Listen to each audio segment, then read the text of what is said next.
vous m'avez chassé de vos maisons. Vous vous battez dans vos maisons. Vous êtes des boxeurs dans vos maisons. Et vous venez faire des spectacles à l'église. Oh là là.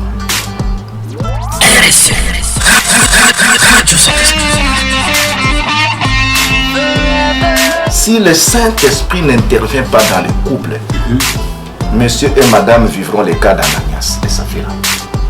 Ah bon? Vous serez les condamnés à mort. Mais ça c'est faux ce que vous dites, pasteur. Ah oui, hein? Nous avons des Ananias et Saphira aujourd'hui. Les gens qui ont chassé le Saint-Esprit dans leur maison, qui se dirigent leur ménage comme ils veulent, ils peuvent faire des complots. On ne se réunit pas un et deux, monsieur et madame, ensemble pour faire le complot contre les enfants, contre l'humanité, contre l'église, contre la société.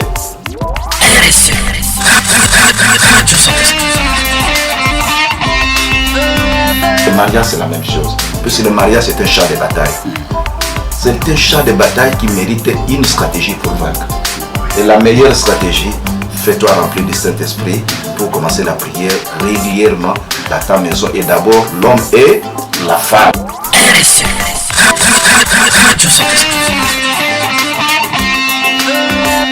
Il y a des filles qui ont dit, s'il faut souffrir comme ma mère a souffert, je ne me marierai pas. Elle traite tous les hommes au niveau de son père. Sa référence, c'est son père qui bat sa mère, c'est son père qui maltraite sa mère. Alors, elle prend la décision de ne plus se marier.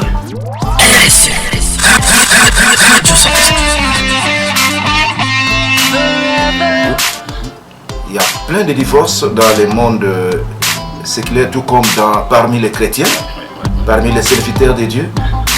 Tout ce qu'on déplorait avait comme base la négligence de la parole de Dieu et du culte familial dans chaque foyer.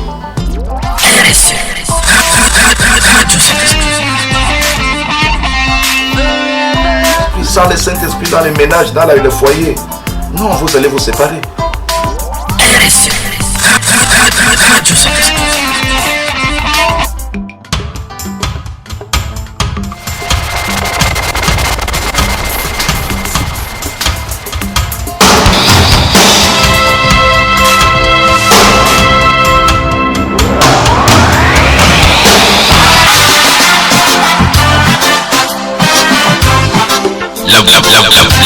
La voix du paradis tous.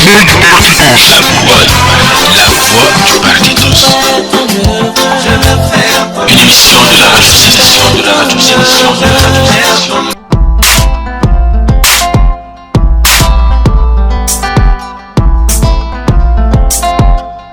Voilà, chers auditeurs de la radio Saint-Esprit.com, shalom. Heureux en tout cas de vous retrouver aujourd'hui, toujours dans le cadre de votre émission, la voix du Paraclétos. Donc c'est la voix du consolateur, la voix de la consolation, la voix de l'avocat, la voix du stratège divin qui est donc son excellence, le Saint-Esprit. En tout cas, heureux, comme on dit, de vous retrouver aujourd'hui.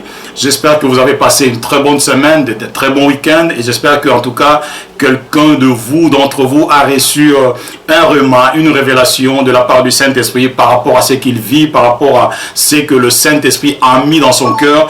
Et j'espère aussi qu'il y a quelqu'un qui cette semaine a été enseigné par le Saint-Esprit, parce que la Bible nous dit que c'est lui qui nous enseigne toutes choses. Alors, comment allez-vous? Vous allez bien?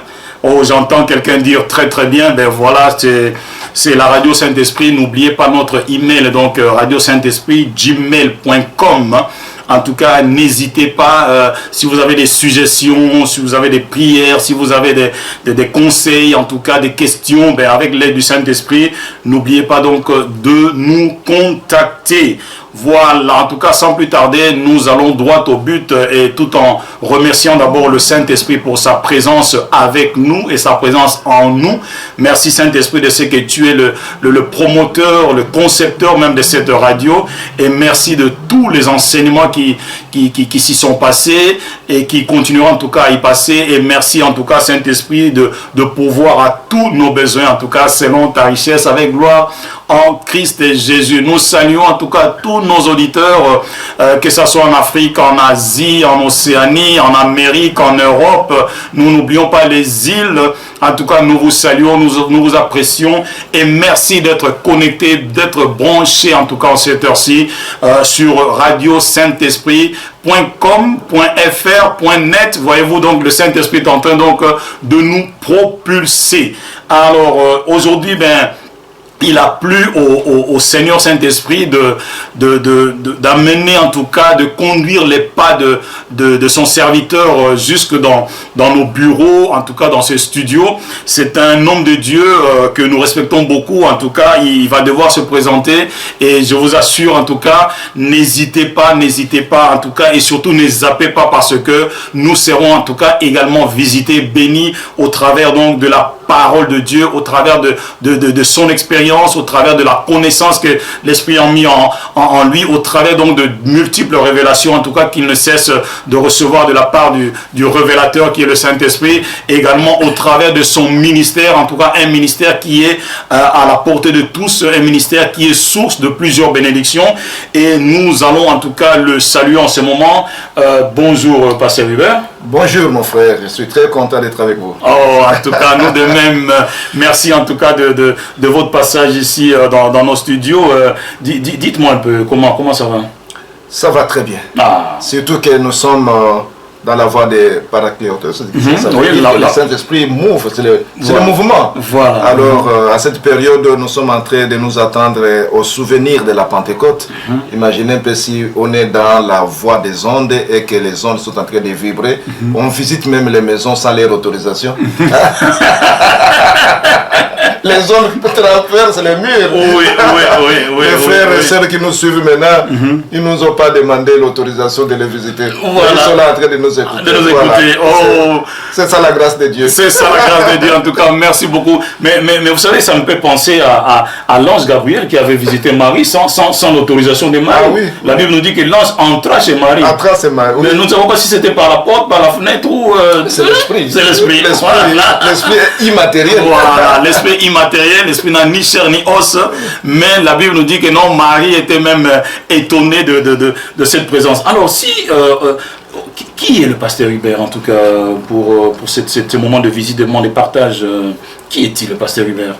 Oui, un peu de mots.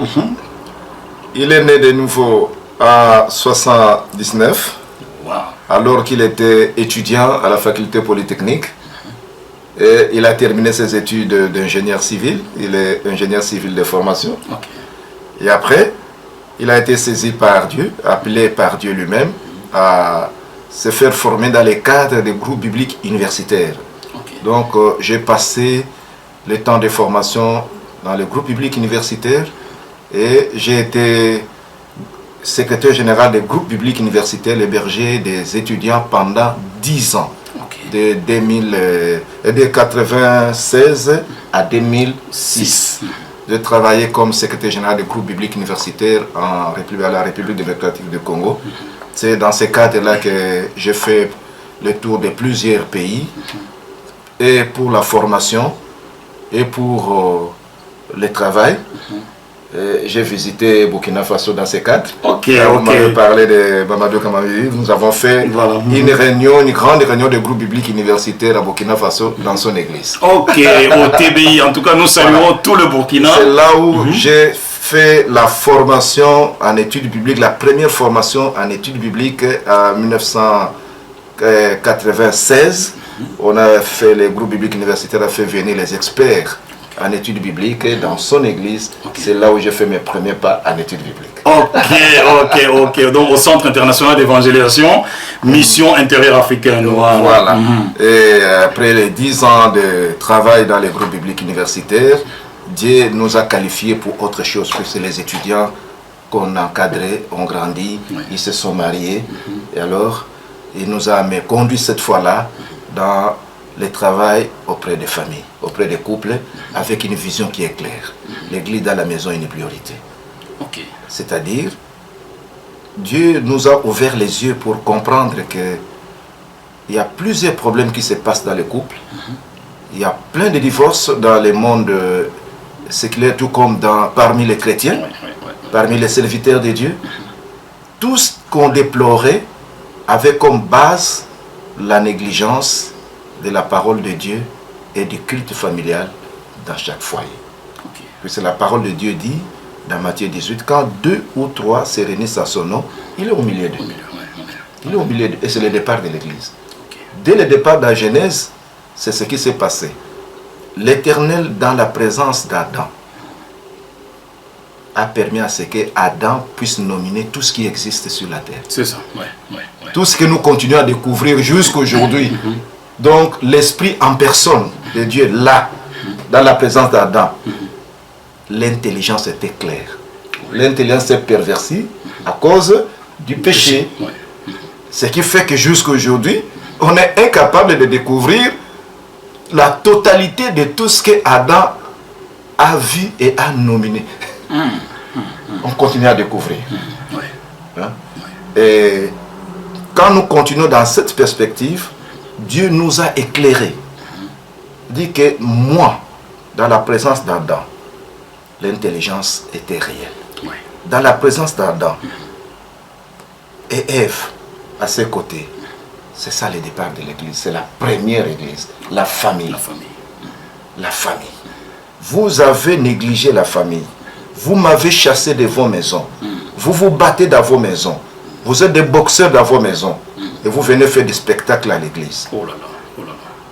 Vous allez me chercher dans les bâtiments là où je ne suis pas là. Oh là là. Alors que chez vous, vous m'avez chassé. Alors que l'église dans la maison, une priorité. Si l'église est dans vos maisons, vous allez créer de nouvelles générations avec des valeurs bibliques. Et sans ces valeurs bibliques, la société est en mal. La société est en difficulté. Vous êtes en train de vous plaindre de tout ce qui se passe. Il y a les divorces, il y a l'homosexualité, il y a le lesbianisme, il y a des bagarres, il y a des gens même qui refusent de se marier, il y a des enfants qui ont dégoûté du mariage puisque à force de vivre la polygamie des parents, il y a des filles qui ont dit s'il faut souffrir comme ma mère a souffert, je ne me marierai pas. Elle traitait tous les hommes au niveau de son père. Sa référence, c'est son père qui bat sa mère, c'est son père qui maltraite sa mère. Alors, elle prend la décision de ne plus se marier. C'est l'exemple, si mon épouse était ici, ce serait très éloquent, puisque pour elle, effectivement, c'est son cas. Elle avait décidé d'aller au couvent, elle avait décidé de ne point se marier à cause de la maltraitance qu'a subie sa mère. Alors, Dieu m'a ouvert les yeux, il dit que non. Et tout est parti d'une prédication. On nous a invités avec mon épouse à prêcher à un culte de mariage en Hollande, tout près de Rotterdam. Et j'ai demandé à Dieu, qu'est-ce que je dois dire dans ces cultes où 80% des participants sont les Occidentaux et les Européens. C'était un mariage mixte. Une dame, une jeune dame, à l'époque c'était une étudiante, qui s'est attachée à nous après une conférence de groupe biblique universitaire à Amsterdam. Elle a demandé à venir au Congo, auprès de nous. Elle faisait son travail de fin d'études de TFC. Elle m'a demandé un sujet. J'ai dit, ok, travaille un peu sur la solidité des mariages en Afrique. Quel est le secret de la solidité des mariages en Afrique, la durabilité des mariages en Afrique par rapport à l'Occident? Or, en Afrique, il y a la pauvreté. À l'Occident, il y a tous les moyens. Mais nous constatons que le mariage est plus fragile en Europe qu'en Afrique. Et elle a fait son travail de fin d'études. Dans ce cas, je l'ai encadré, je l'ai conduit. Et partant de ça, elle a attrapé aussi un fiancé qui étudiait au Congo. Et lors de leur mariage qui s'est tenu en Hollande, ils m'ont appelé pour prêcher.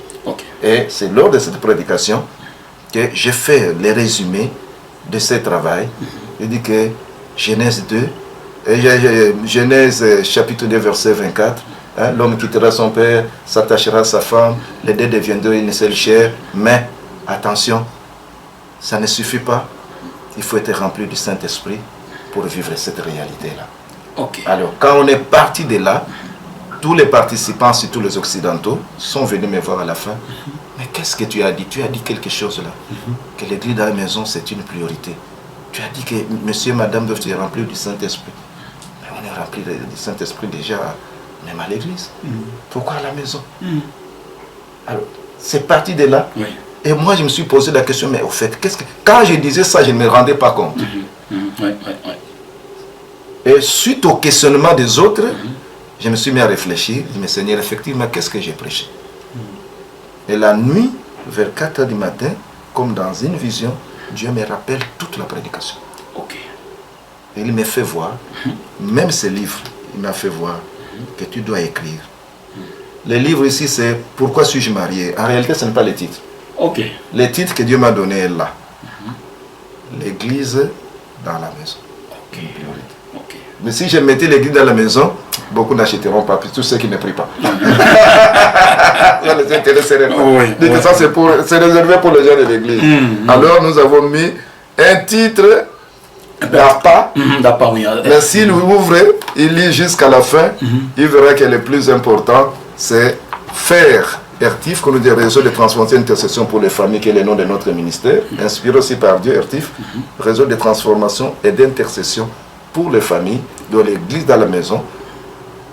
Quand on découvre la réalité, nous poussons les papas et la maman en un temps intense de prière régulière à la maison. Quand nous disons l'église dans la maison, ça veut dire le papa prend ses responsabilités en tant que chef de la maison. Lui-même rempli du Saint-Esprit. Sa femme remplie du Saint-Esprit. Et on appelle foyer, c'est-à-dire il y a le bois de chauffe là-bas pour chauffer leur foyer. Et le moyen de chauffer le foyer, c'est la présence du Saint-Esprit. Voilà. Il faut que le papa et la maman soient remplis du Saint-Esprit avant même l'arrivée des enfants. Que les enfants viennent les trouver dans la chaleur spirituelle. Et les deux, pour acquérir cette chaleur spirituelle, il y a un préalable. Et dans cette vision, Dieu nous convainc clairement de faire la différence entre les mariages de nos aînés, de nos arrière-parents et nous. Conformément à Deutéronome, chapitre 30, verset 19, qu'il faut pour les lire. Vous verrez que là, on nous dit de faire le choix. En un moment dans la vie, il faut faire le choix.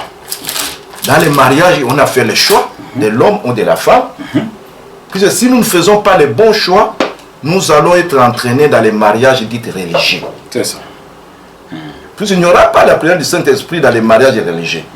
Les mariages religieux, un homme peut être de n'importe quelle religion, la femme de n'importe quelle religion, et puis les pasteurs bénissent les mariages ou les prêtres bénissent les mariages, et puis vous demandez à ces gens-là d'être remplis du Saint-Esprit, ça ne marchera pas. Il n'y aura pas l'église dans la maison.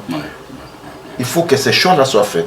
Vous pouvez nous lire ça. Ok. Donc, nous 30, versets 19 et 20. Ok. En tout cas, nous lisons au nom de Jésus-Christ. Je crois qu'un auditeur ou une auditrice est en train d'ouvrir sa Bible également avec nous. Deutéronome 30, versets 19 et 20. Nous lisons donc.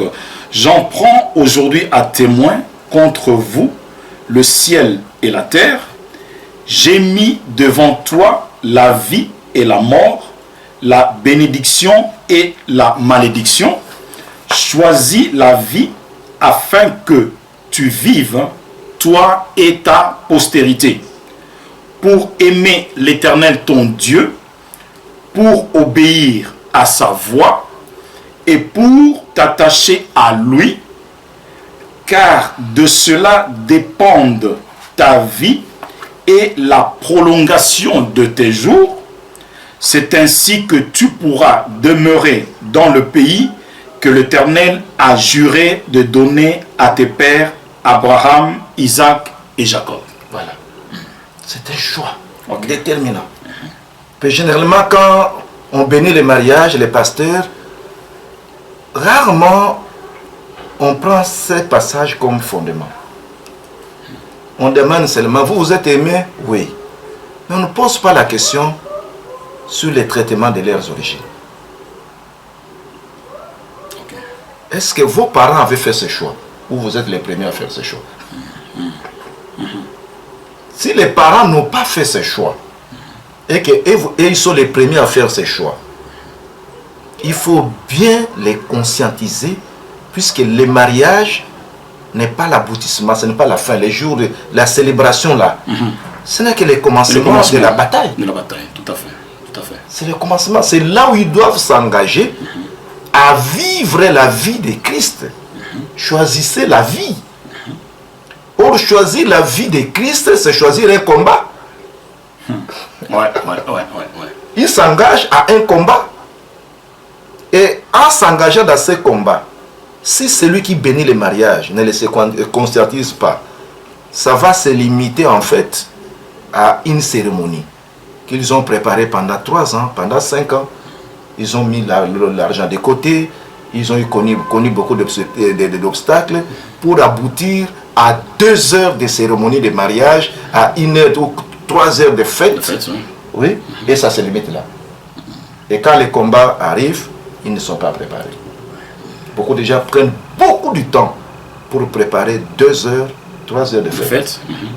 À dépenser peut-être des milliers d'euros, mais ils ne prennent pas le temps pour préparer les 50 ans de vie commune. Dieu nous a ouvert les cycles. Voilà, il y a beaucoup d'échecs puisqu'on prépare la fête, on ne prépare pas la vie commune. Et pour préparer la vie commune, les deux doivent être conscients. Dieu nous a fait grâce avec mon épouse. Comme j'ai dit, elle au moins avait décidé d'aller au couvent.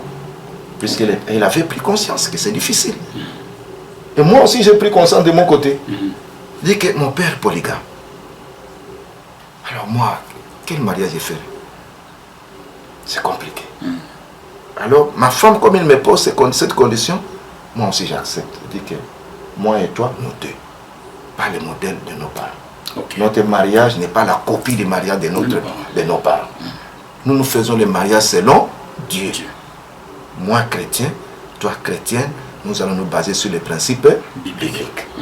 Et partant de ces passages, il faut refuser l'alliance que les parents ont faite avec la polygamie. Ils vont faire leur alliance de leur manière. Mais nous avons décidé, nous avons fait un choix. Nous avons choisi la bénédiction, nous avons choisi la vie, et nous l'avons choisi pour nos enfants et les enfants de nos enfants. Ça les engage. Et pour cela, nous devons faire les remparts. C'est-à-dire, nous coupons le choix que nos parents ont fait. Que nous refusons ce choix-là. Papa polygame, du côté de mon père, papa polygame, du côté de ma mère et ma femme, papa polygame. Alors nous deux, nous croyons que ce n'est pas un bon exemple à suivre. Et nous demandons la grâce de Dieu. Voilà le départ d'un bon mariage. Puisque si ce n'est pas fait sur de bonnes bases, vous êtes mal parti. Puisque en tant que chrétiens, nous avons la mission de commencer de nouvelles générations.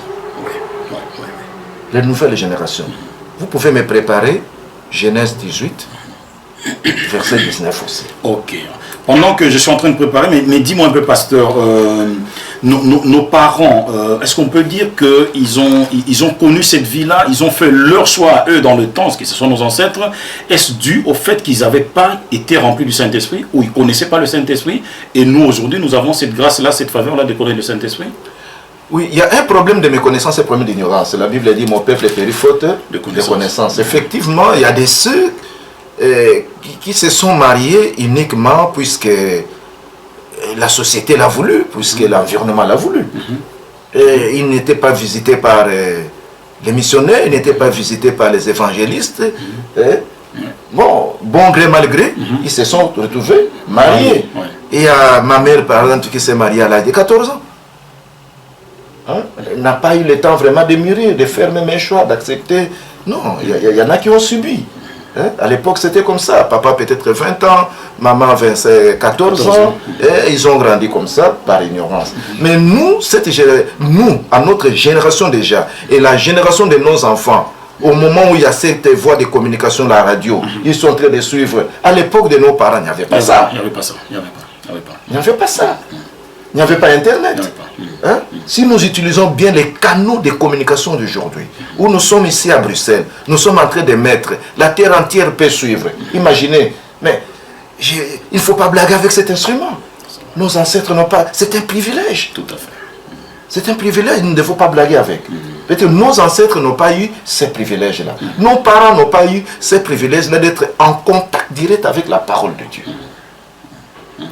Et je dirais encore pour mes parents, c'est encore moi qui les ai fait accepter Jésus. Oh, gloire à Dieu. Gloire à Dieu. C'est le contraire qui devrait se faire. Ouais. Mais notre génération, c'est une génération spéciale. Tout à fait. Nous sommes une génération des années 80. Aux années 80, dans notre pays précisément, il y a eu une sorte de réveil spirituel avec l'avènement du campus propice, avec l'avènement du groupe biblique universitaire, avec l'avènement des ligues pour la lecture de la Bible qui ont arrosé la parole en profondeur. Alors, notre génération nous qui avons compris ça, nous avons à évangéliser et nos parents et nos enfants. Nous sommes une génération charnière. Une lourde responsabilité. Tout à fait. Et c'est une génération encore des intellectuels. Et être intellectuel, ça fait appel à une responsabilité. Ce n'est pas, il ne faut pas imposer une dictature d'intellectualisme, c'est-à-dire, toi tu connais et tout le monde te doit. Non. C'est une dette vis-à-vis de ceux qui n'ont pas étudié, qui ont dépensé les moyens pour que toi tu étudies, et tu leur dois. C'est ça. Tu dois même rentrer au village. Puisqu'au village, ils n'ont pas étudié, peut-être ils ont dépensé de l'argent, ils ont vendu des chèvres, ils ont vendu des vaches pour que toi tu sortes dans un petit sentier pour que tu te retrouves à l'université. Et quand tu arrives là, tu as la lumière, tu as la connaissance, tu as Dieu, tu as la mission de revenir vers eux. Tu leur apportes la parole de Dieu. Voilà nos ancêtres. Je dis, mon père, ma mère, c'est encore moi qui leur ai apporté la parole de Dieu. J'ai connu Christ à l'université, j'ai connu Christ dans le cadre de groupes bibliques universitaires, et je suis le premier dans ma famille, si pas dans les clans, à connaître Jésus-Christ. Imaginez ça. Et les autres sont venus au Seigneur par mon canal. Et hier, il y a l'un de mes petits frères à qui j'ai fait accepter Jésus-Christ, j'ai fait grandir, qui a été ordonné pasteur hier. Alléluia. Imagine la joie dans la famille. Voilà. Donc vous êtes devenu l'ancêtre de la famille. Spirituellement. Et vos parents sont devenus vos fils spirituels. Voilà. C'est ça l'œuvre du Saint-Esprit. Voilà. L'œuvre du Saint-Esprit. Et vous êtes devenus les sages de la famille. Avant de faire toutes choses, on doit d'abord se référer à vous. Oui. Puisqu'on sent la sagesse dans ce que vous dites. Tout à fait. À cause du Saint-Esprit. À cause de la présence du Saint-Esprit dans votre vie. Et la présence du Saint-Esprit dans la vie, c'est une responsabilité. Puisque quand le Seigneur a dit, vous recevrez une puissance. Et cette puissance-là, c'est pourquoi? C'est pour vaincre les obstacles. Pour vaincre les circonstances. Il faut un marteau-piqueur. Puisque le chemin est rocaillé. Le chemin est dur. Sans le Saint-Esprit, tu ne vas pas vaincre. Sans le Saint-Esprit, tu ne feras pas face à ça. On n'est pas rempli du Saint-Esprit pour que les gens savent que voilà, tu pries en langue et tu es supérieur aux autres. Non. On est rempli du Saint-Esprit pour vaincre les circonstances, pour être vainqueur des circonstances difficiles. Et dans les mariages, c'est la même chose. Puisque le mariage, c'est un champ de bataille. C'est un champ de bataille qui mérite une stratégie pour vaincre. Et la meilleure stratégie, fais-toi remplir du Saint-Esprit pour commencer la prière régulièrement dans ta maison. Et d'abord, l'homme et la femme. Si l'homme et la femme sont régulièrement dans la prière, de commun accord, tout ce qu'ils demanderont, Dieu l'accomplira. Matthieu 18. Les communs accords. Dieu s'est engagé à donner à ces deux-là. L'homme, quand 2 ou 3 se rencontrent, quand 2 ou 3 ils sont réunis à mon nom, je suis au milieu d'eux. C'est l'église qui a démarré. Puisque l'église, c'est d'abord la présence de Dieu. La présence de Dieu. Vous commencez à l'adorer. Vous commencez à le louer. Vous commencez à l'écouter. Tout ce qui se fait à l'église commence à la maison. Commence à la maison. La maison devient un centre d'entraînement de l'écoute du Saint-Esprit. la maison un centre d'entraînement de l'écoute du Saint-Esprit. Ça, c'est beau, ça. Et j'ai apprécié ce que vous avez dit tout à l'heure, que le Saint-Esprit, c'est le marteau rocailleur, c'est ça? C'est le marteau piqueur. Piqueur. Oh là là là. Puisque vous avez quand on fait les tunnels là, vous connaissez la Manche, hein? Oui, quand on faisait la pour creuser en dessous là, pour aller sortir en Angleterre là-bas. Oui. Il faut des marteaux piqueurs, des machines terribles pour broyer les roches qui est là. C'est le Saint-Esprit. Ok.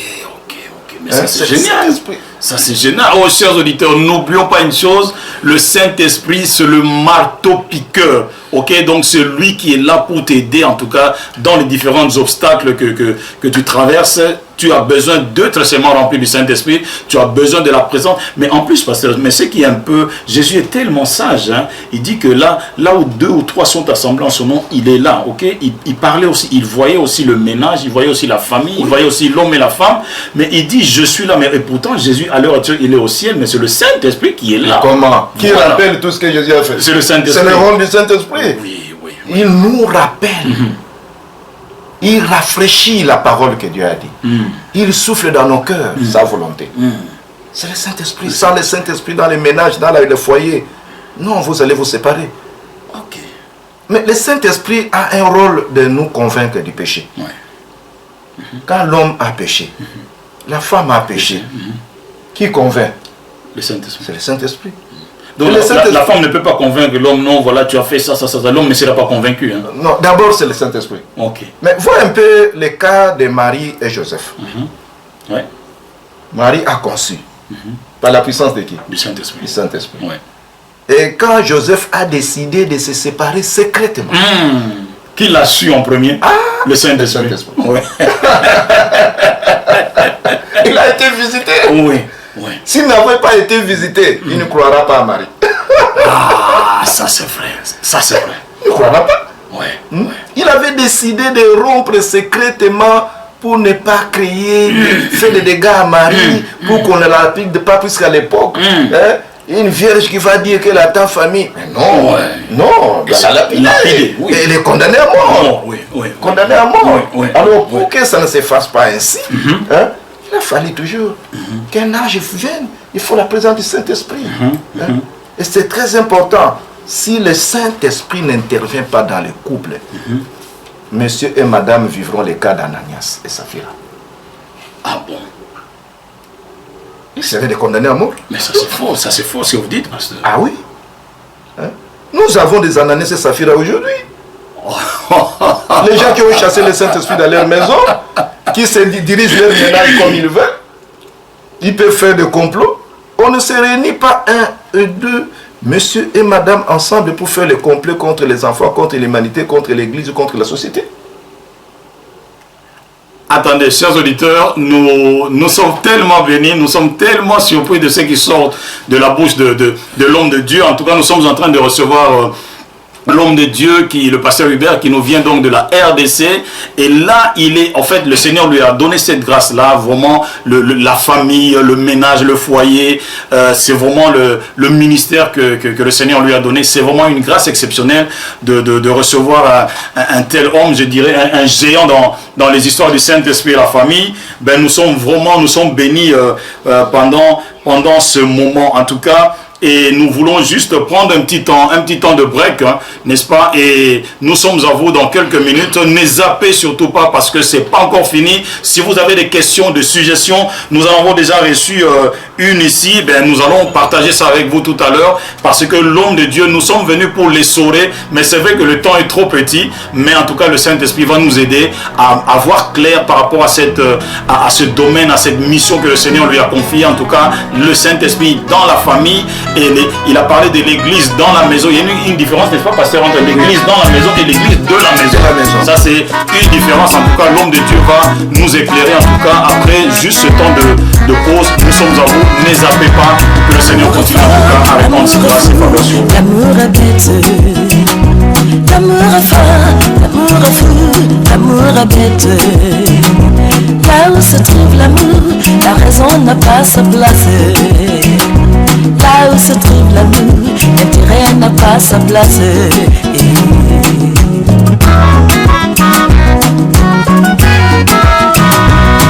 Oh, aimez-moi fort.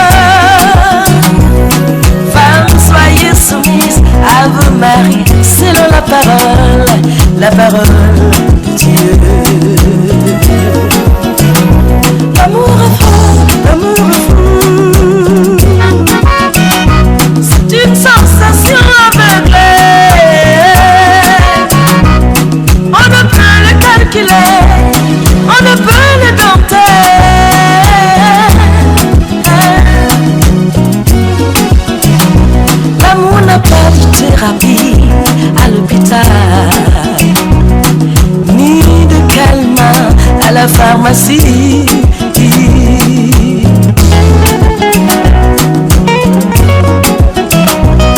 Yon la du karijo, non sans dagal cheni.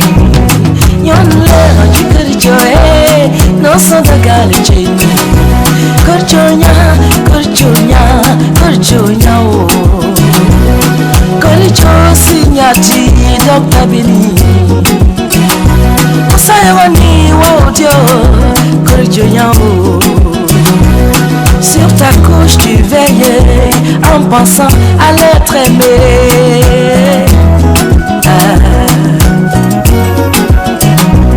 Dieu doit être le fondement de votre amour où il résiste au temps, tempête. Olingo et Chibakate, ce qui osu moisi, osu bomengo, ezali pamboli a zambe, deko, tosa bolingo, deko, tosa bolingo.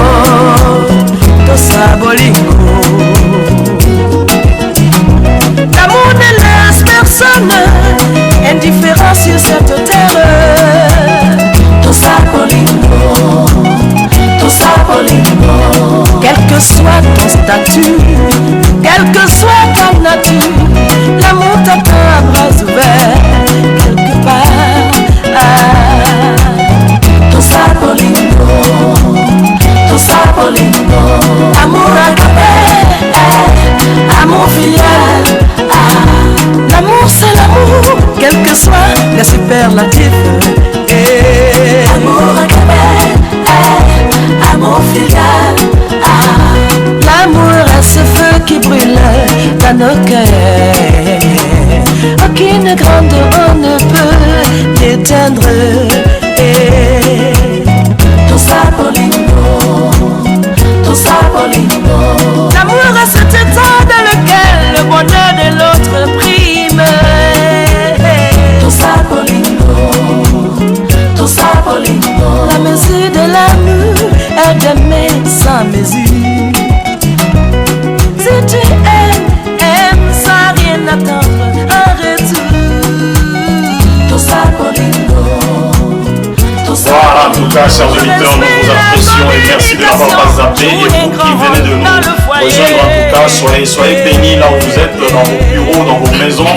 Que le Seigneur, en tout cas, continue à vous visiter, à répandre ses grâces dans vos vies. En fait, aujourd'hui, nous recevons l'homme de Dieu, le pasteur Hubert, qui nous vient droit de la RDC.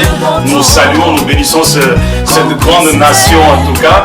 Et voilà, le pasteur est en train de développer un thème, c'est vrai, le temps est trop peu, un thème ô combien important aujourd'hui sur la famille, sur le mariage, sur le ménage, sur le foyer, sur la manière de conduire l'église dans la maison, ok, à partir, n'est-ce pas, de l'assistance du Saint-Esprit. Alors, pasteur, avant de passer à la question d'une de nos auditrices, est-ce que vous pouvez un peu nous expliquer, de nous démontrer la différence qu'il y a entre l'église dans la maison et l'église de la maison, afin que une auditrice et un auditeur, en tout cas, comprennent mieux la chose, et puis demain, en tout cas aujourd'hui même, il ou elle va essayer de mettre ça en pratique, et puis la gloire reviendra toujours à notre Seigneur. Oui. Il y a une différence. Ok. Quand je dis l'église dans la maison, c'est un papa qui prend ses responsabilités en tant que chef de famille. C'est ça. Il est chef de famille, il est père. Il doit être père spirituel de ses enfants avant d'être père biologique. Ok. Il est père spirituel et en même temps père biologique. Ok. La maman aussi doit être mère spirituelle avant d'être mère biologique. Okay. Si les deux se sont mariés, c'est là que nous faisons la différence déjà entre le mariage chrétien et le mariage religieux. Oh. Nous prenons le mariage chrétien. L'homme et la femme sont chrétiens. Ils ont fait le choix. Ok. Selon Deutéronome 30. Voilà. Okay. Ils ont fait le choix. Et tout peut partir aussi des Actes 16 et 31 qui dit: crois au Seigneur Jésus, tu seras sauvé, toi et ta famille. Amen. Amen. Hein? Amen. C'est un engagement. Il croit au Seigneur Jésus et il décide à ce que sa progéniture aussi connaisse Christ. Et c'est la recommandation que Dieu a donnée au père de la foi. qui est Abraham. Dans les textes que je vous ai préparés dans Genèse 18, verset 19. Vous pouvez lire, vous verrez déjà, je peux vous expliquer cette différence. Ok, voilà, nous lisons en tout cas avec vous les auditeurs de la radio Saint-Esprit, Genèse 18, verset 19. Car je l'ai choisi afin qu'il ordonne à ses fils et à sa maison après lui de garder la voie de l'Éternel en pratiquant la droiture et la justice, et qu'ainsi l'Éternel accomplisse en faveur d'Abraham les promesses qu'il lui a faites. Voilà. Dieu a choisi les pères de la foi. Et s'il l'a choisi, c'était pour un but. C'est ça. Le but, c'était d'instruire, de créer un cadre d'instruction. Je peux même dire, s'il a retardé un peu qu'Abraham ait une progéniture, c'est pour que, ça c'est moi qui l'ai dit, c'est mon interprétation, c'est pour qu'Abraham comprenne d'abord le but avant d'avoir Isaac. Waouh. Il devrait comprendre. Il devrait être un père différent des papas de Sodome. Ok. Puisque avant d'en arriver là, il a donné la promesse. L'année prochaine, à la même période, nous reviendrons. Ta femme aura un enfant. Et la femme a même douté. Et si vous voyez même déjà, si j'ouvre une parenthèse, l'homme de Dieu, ayant compris qui est l'Éternel, n'a fait aucune observation à sa femme. Imaginez si aujourd'hui, toi, ta femme doutait à Dieu. Beaucoup de pasteurs se sont remariés en cherchant les femmes spirituelles. À cause du fait que leurs épouses empêchaient l'accomplissement de leur ministère. Malgré l'onction. Malgré l'onction. Malgré la présence du Saint-Esprit. Si vous lisez là très bien, je vous fais une parenthèse.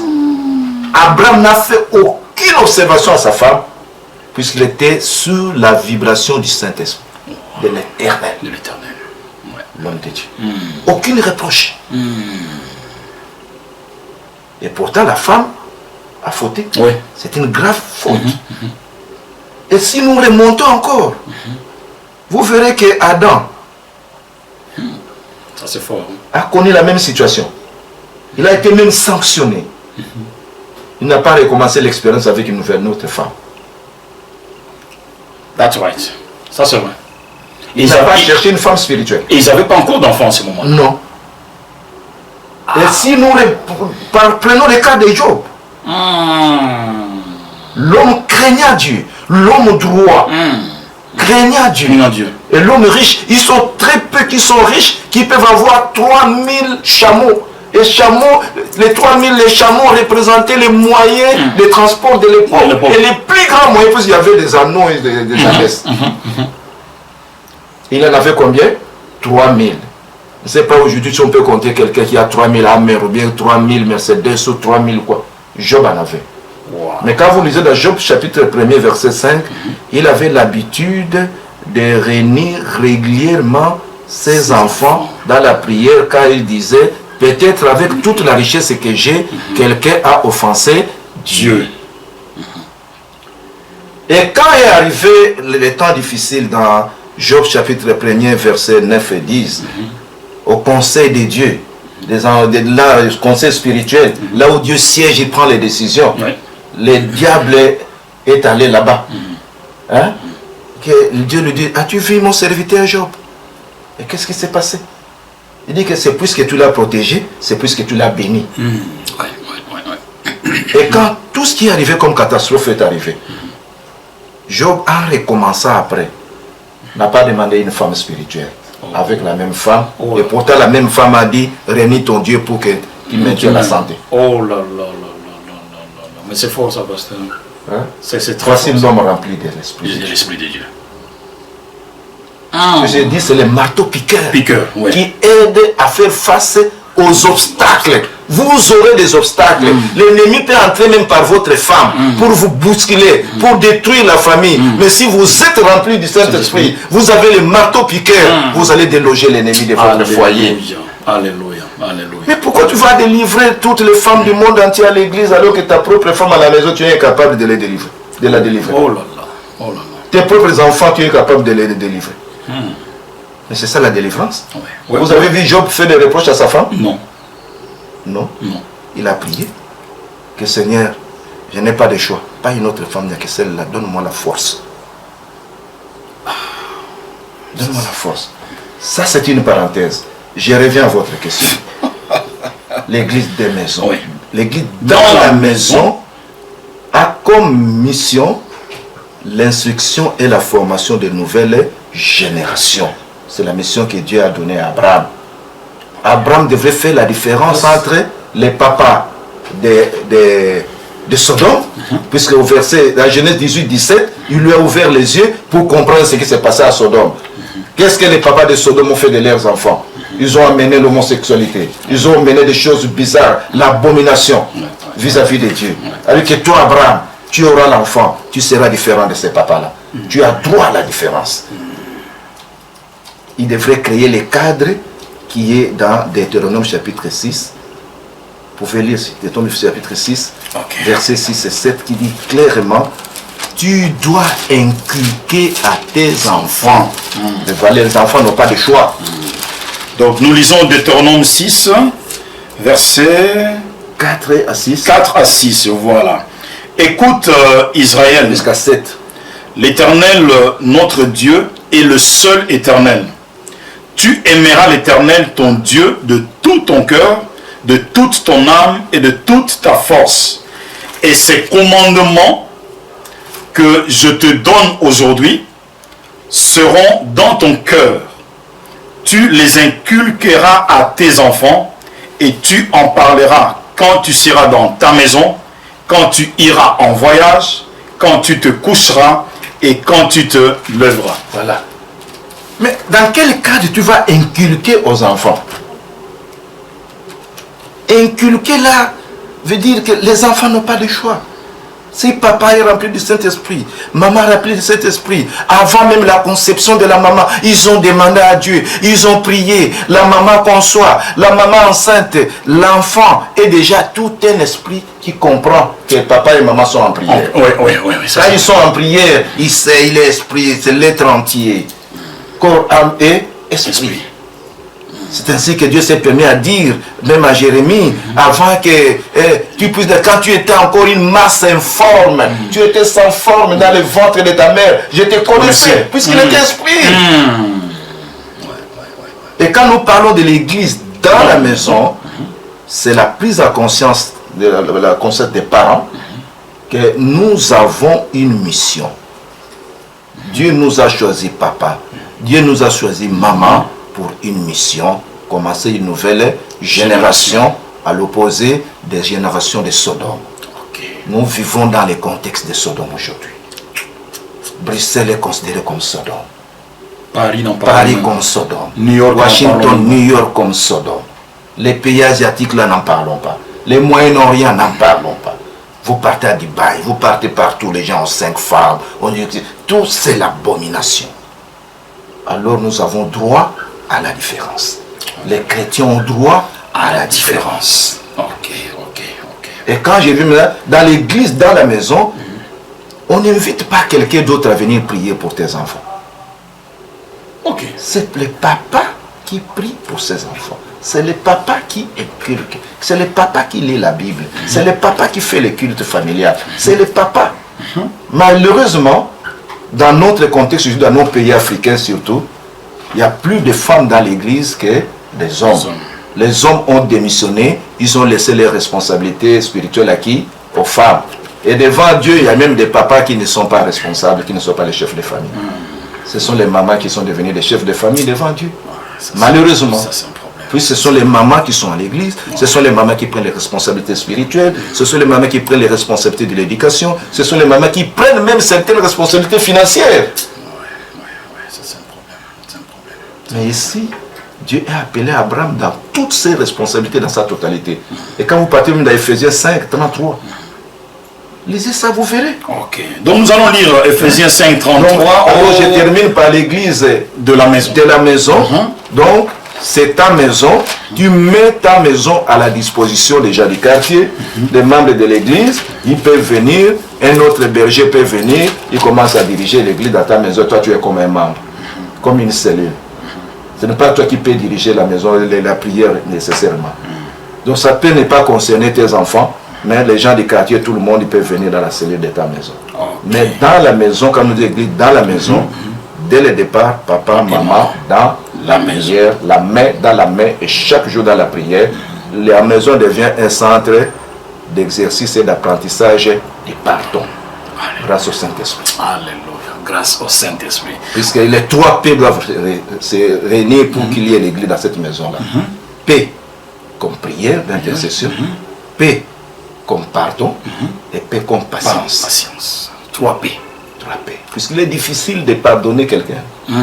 Il est difficile de s'attendre à ce que ta femme là, qui a gaffé, qui a mal géré, qui a mal dépensé, et puis tu pardonnes, et puis tu donnes encore l'opportunité à ce qu'elle recommence. Si ce n'est pas la conduite du Saint-Esprit. Le Saint-Esprit doit vous donner la patience.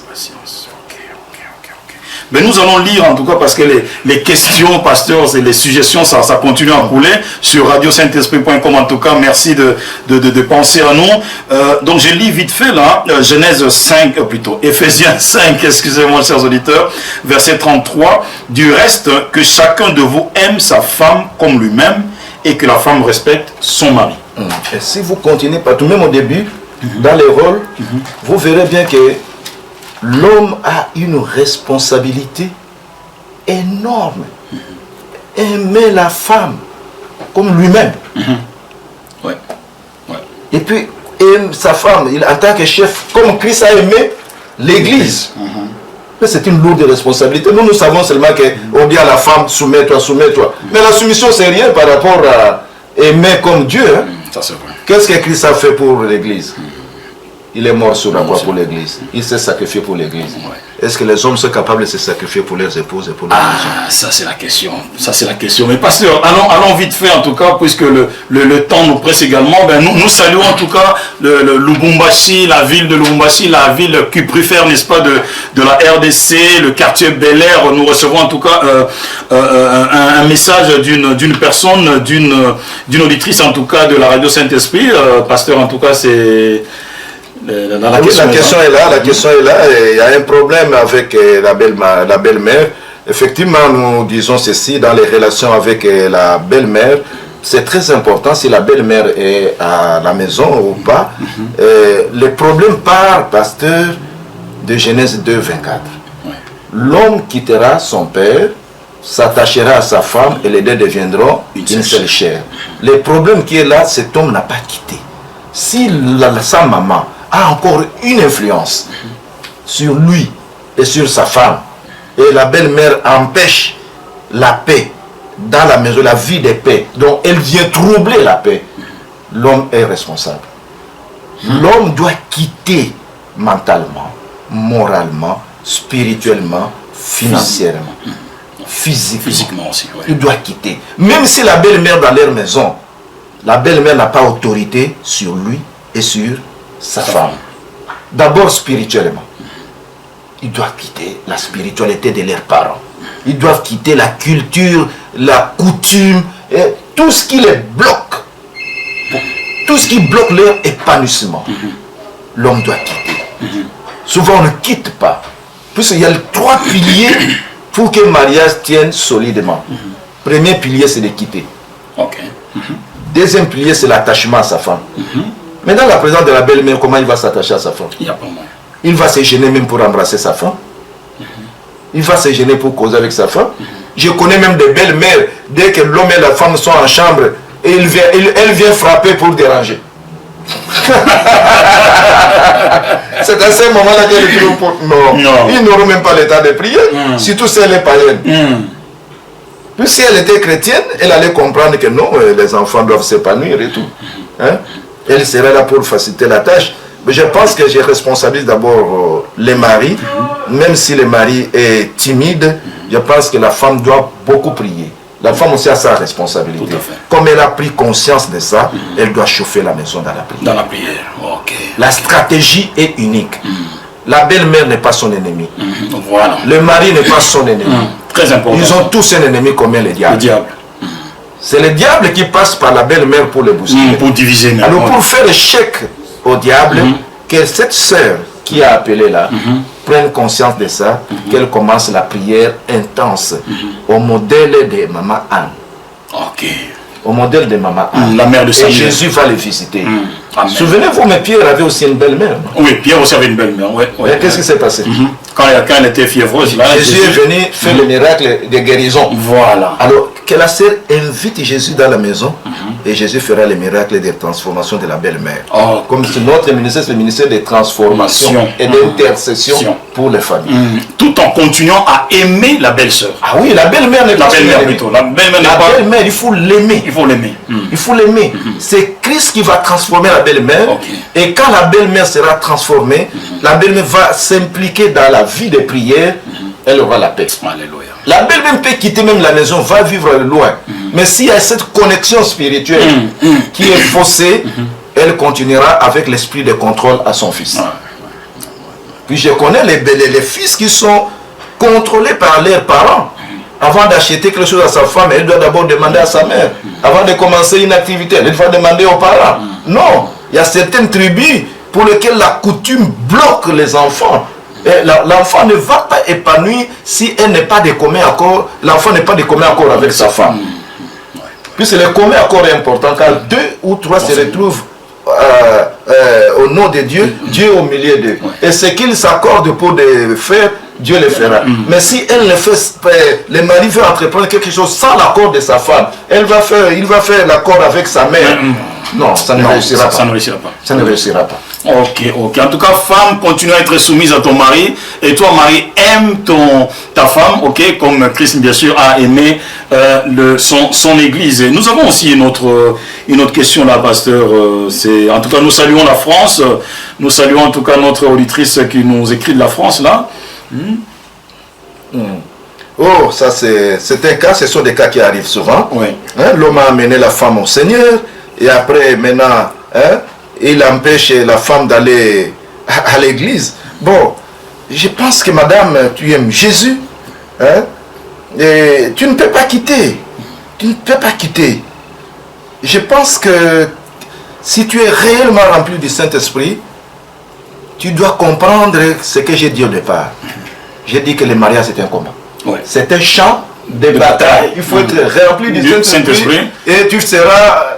Tu auras le marteau piqué pour faire face à toutes ces réalités-là. C'est maintenant justement que tu vas voir si tu étais effectivement rempli du Saint-Esprit, oui ou non.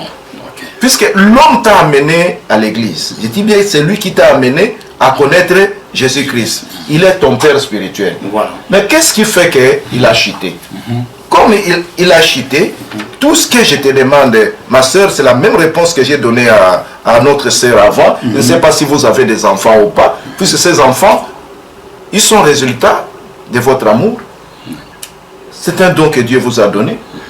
Si aujourd'hui tu quittes la maison, dis-moi un peu, quel est l'avenir de ces enfants? C'est une lourde responsabilité.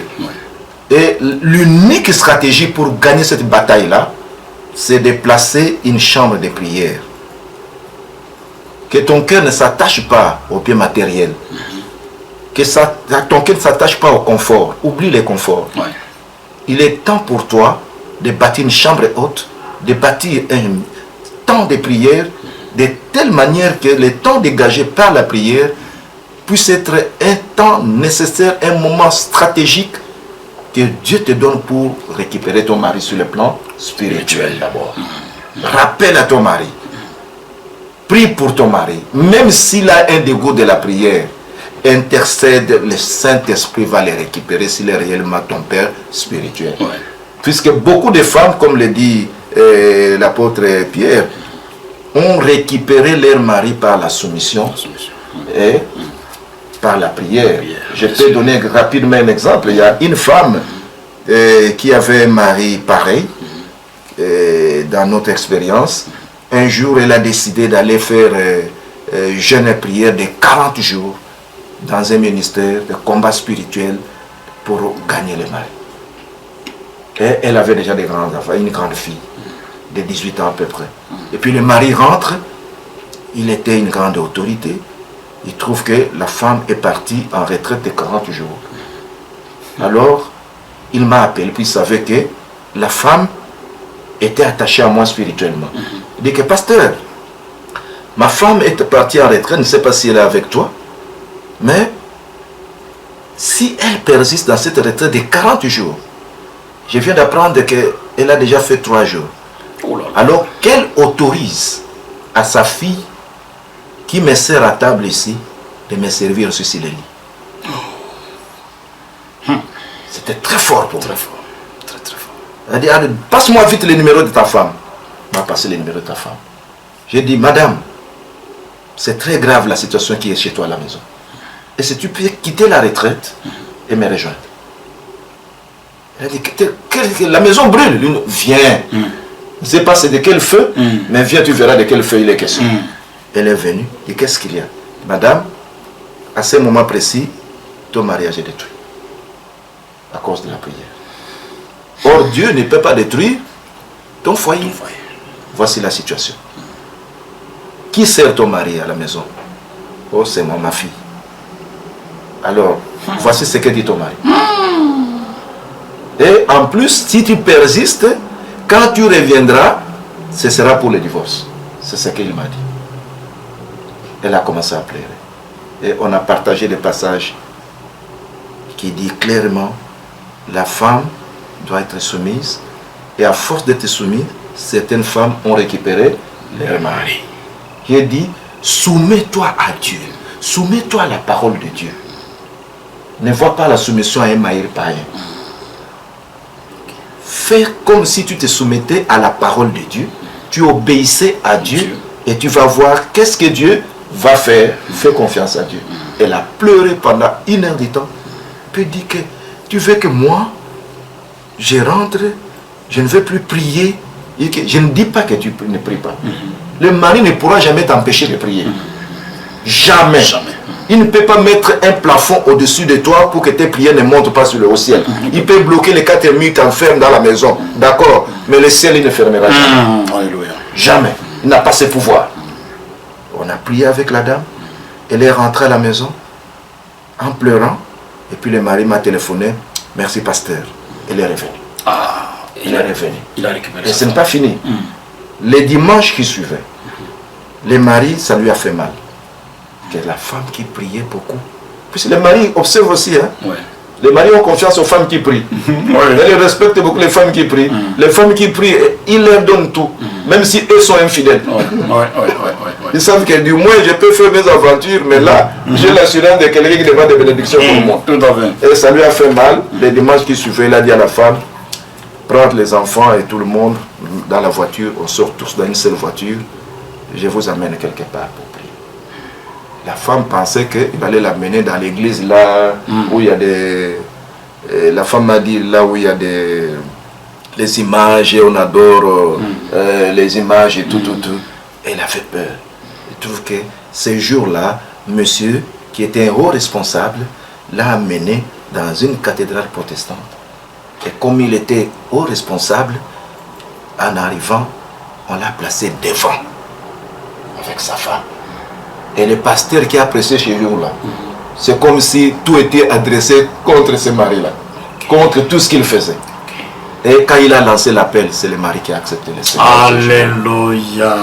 Et à la fin du culte, imaginez la joie de la femme d'appel. Pasteur, tu avais raison. Il a accepté le Seigneur. Donc voilà le besoin de la soumission.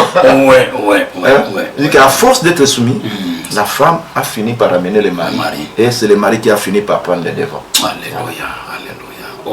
Pour ne détruis pas ton ménage à cause de ça. Tu es déjà dedans. Nous disons le mariage, c'est une entreprise dans laquelle si on est dedans, on ne sort plus.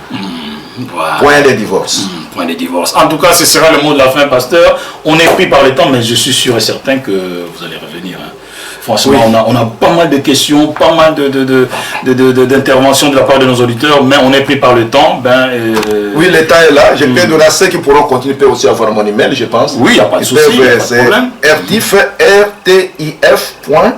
église dans la maison en un mot, @yahoo.fr. RTIF, église dans la maison, @yahoo.fr, ou bien Marco Miyimi, Marco MARCOMIYIMI, @yahoo.fr. Marco Miyimi, @yahoo.fr, bien église dans la maison, en un mot, @yahoo.fr.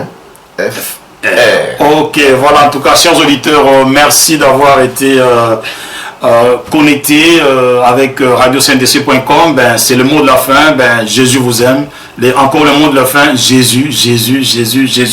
Mais une auditrice ou un auditeur va demander au pasteur peut-être faire une prière d'ensemble pour les familles, afin que le Saint-Esprit, en tout cas, continue à visiter les unes et les autres. On va prier. Voilà, prions.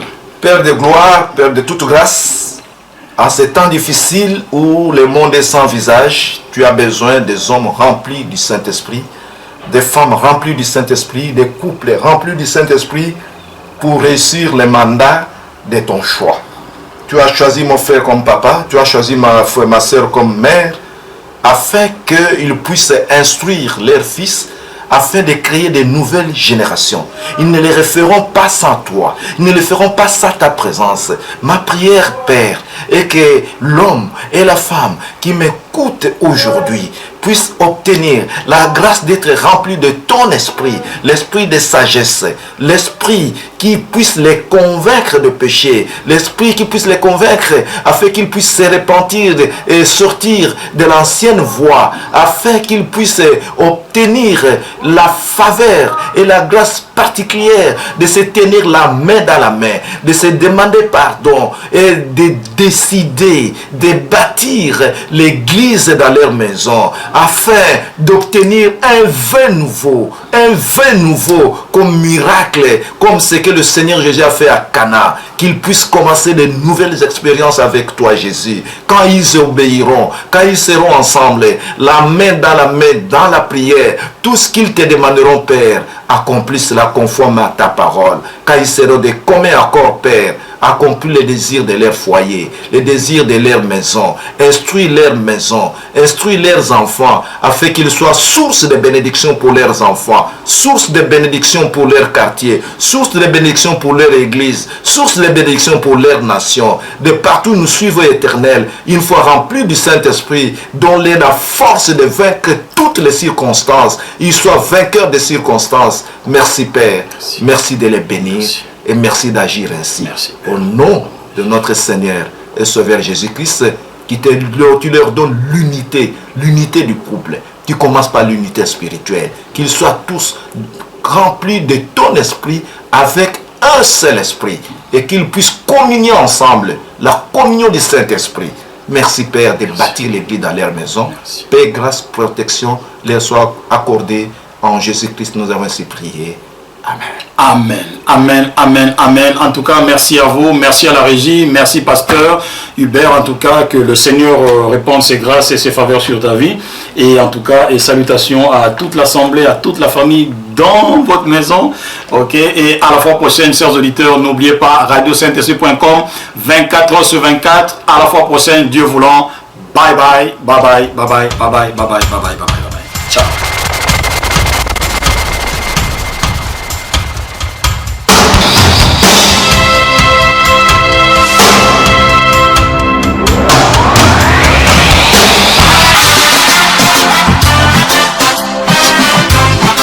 La voix du paradis. La voix du paradis.